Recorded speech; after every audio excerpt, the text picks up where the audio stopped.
Le président chinois Xi Jinping a adressé mercredi ses félicitations à Jean-Lucien Savy de Tové pour sa prise de fonction à la présidence de la République togolaise. Il a également adressé un message de félicitations à Faure Gnassingbé, désormais président du Conseil des ministres du Togo. Cette prise de position fait de la Chine l'un des rares partenaires internationaux à réagir officiellement aux récents changements institutionnels au Togo.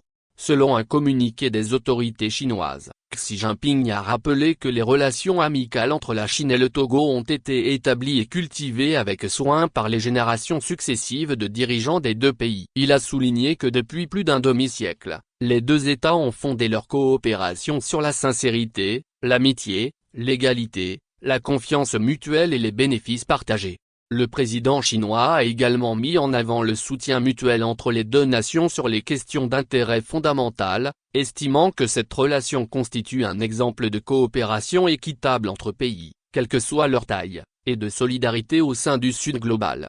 Lors du sommet 2024 du Forum sur la coopération sino-africaine, FOCAC, tenu à Beijing, les deux pays ont élevé leurs relations au rang de partenariat stratégique global, ouvrant ainsi un nouveau chapitre dans leur coopération bilatérale. Xi Jinping a affirmé accorder une grande importance au développement des relations sino-togolaises, se disant prêt à travailler avec les nouveaux dirigeants togolais pour mettre en œuvre les résultats du sommet du FOCAC, approfondir la coopération dans divers domaines et renforcer leur partenariat au bénéfice des populations des deux pays.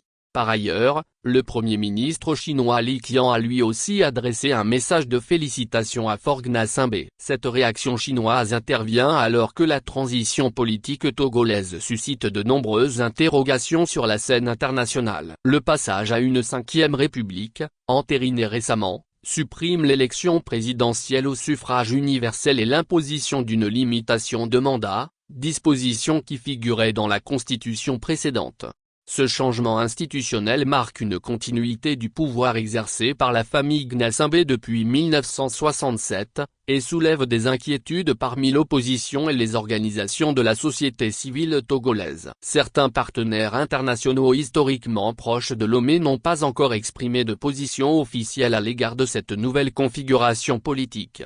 Faure Gnassingbé, dont le mandat aurait normalement pris fin en 2030 s'il avait été réélu en 2025, conserve néanmoins une position centrale dans le nouveau dispositif gouvernemental.